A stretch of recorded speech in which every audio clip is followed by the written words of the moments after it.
সিরিয়ার রাজধানী দামেস্কে অবস্থিত প্রেসিডেন্ট প্রাসাদ, প্রতিরক্ষা মন্ত্রণালয় এবং সামরিক সদর দপ্তরের কাছাকাছি বুধবার ভয়াবহ বিমান হামলা চালিয়েছে ইসরায়েল সরকার।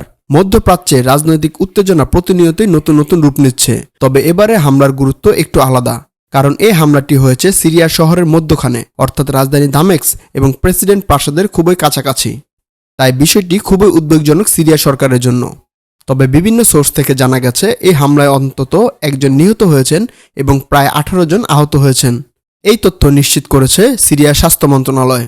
ইসরায়েল কেন এই মুহূর্তে এমন একটা স্পর্শকাতর হামলা চালালো? কৌশলগত ব্যাখ্যা বিশ্লেষণ করতে গেলে জানা যায়, ইসরায়েলের প্রতিরক্ষা বাহিনী IDF সামাজিক যোগাযোগ মাধ্যম এর এক পোস্টে জানিয়েছে তারা সরাসরি দামেস্ক অবস্থিত সরকারের সামরিক সদর দপ্তরের প্রবেশপথে হামলা চালিয়েছে এবং তাদের উদ্দেশ্য তাই ছিল। তাদের দাবি অনুযায়ী সিরিয়ার দক্ষিণাঞ্চলের দ্রুজ জনগণের বিরুদ্ধে সিরিয়ার সেনাবাহিনী যে দমনপীড়ন চালিয়েছে সেটিকে কেন্দ্র করেই তারা এই হামলার সিদ্ধান্ত নিয়েছিল।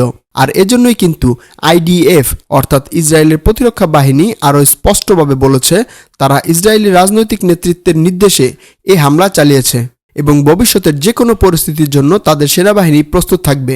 এবং স্ক্রিনে নিশ্চয়ই আপনারা এই মুহূর্তে দেখতে পাচ্ছেন উদাইমা স্কয়ারের কাছাকাছি থেকে আকাশে ধোঁয়ার কুণ্ডলী এবং আগুনের ভয়াবহ দৃশ্য ছড়িয়ে পড়েছিল।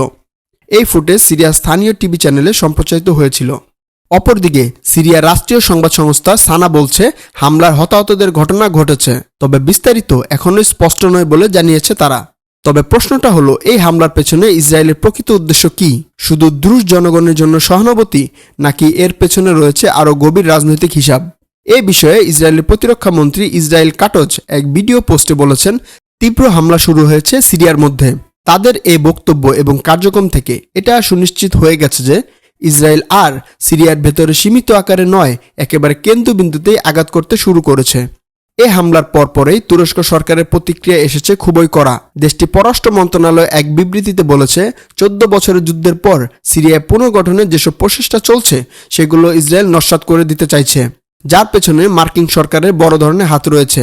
এছাড়াও বিবৃতিতে বলা হয়েছে, সিরিয়ার জনগণের শান্তিপূর্ণভাবে বসবাস ও বিশ্ব সমাজে একীভূত হওয়ার ঐতিহাসিক সুযোগ তৈরি হয়েছে এবং এই সুযোগকে ধরে রাখতে হলে সিরিয়া সরকারের শান্তি প্রচেষ্টাকে সহায়তা করা দরকার। এখানে একটি গুরুত্বপূর্ণ বিষয় আমাদের স্মরণ রাখতে হবে, সম্প্রতি সিরিয়ায় দক্ষিণাঞ্চলের সুদেয়া প্রদেশে যে সংঘর্ষ চলছে তাতে দ্রুজ জনগোষ্ঠী সরকারের বিরুদ্ধেই অবস্থান নিয়েছিল। এমনকি প্রেসিডেন্ট বাশার আল আসাদের পতনের পরেও তাদের আনন্দ উদযাপন করতে দেখা গিয়েছিল।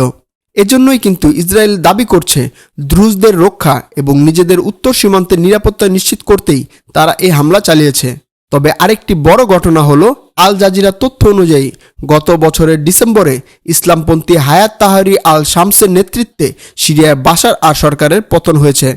এরপর থেকে আহমেদ আল সারার নেতৃত্বে একটি অন্তর্বর্তী সরকার গঠিত হয়েছে এবং তিনি বর্তমানে সেই সরকারের প্রেসিডেন্ট হিসেবে দায়িত্ব পালন করছেন। বাশারের পতনের পর থেকেই ইসরায়েল একের পর এক হামলা চালিয়েছে সিরিয়ার মধ্যে। দামেস্ক সহ সিরিয়ায় প্রায় 600 এর বেশি লক্ষ্যবস্তুতে হামলা চালানো হয়েছে। সুতরাং দেখার বিষয় যে সিরিয়ার নতুন সরকার আবার পাল্টা হামলা কখন করে। এমনকি সম্প্রতি ইসরায়েল সরকার গোলান মালভূমি জাতিসংঘ নিয়ন্ত্রিত বাফার জোনেও সেনা মোতায়েন করেছে। সেখান থেকে তারা দক্ষিণ সিরিয়ায় আরও ভেতরে অভিযান চালাতে চাচ্ছে।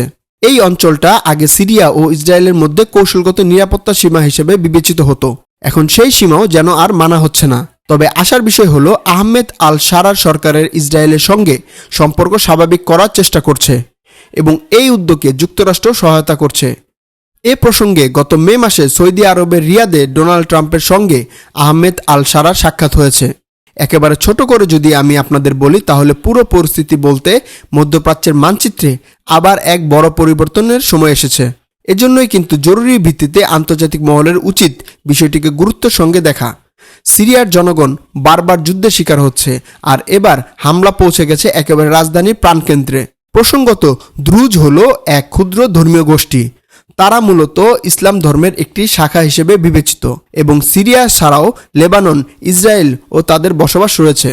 তবে সম্প্রতি দ্রুজ জনগোষ্ঠী ইসরায়েল সরকারের পক্ষ নেয় ইসরায়েল সরকার থেকেও তাদেরকে সাহায্যের চেষ্টা চালাচ্ছে।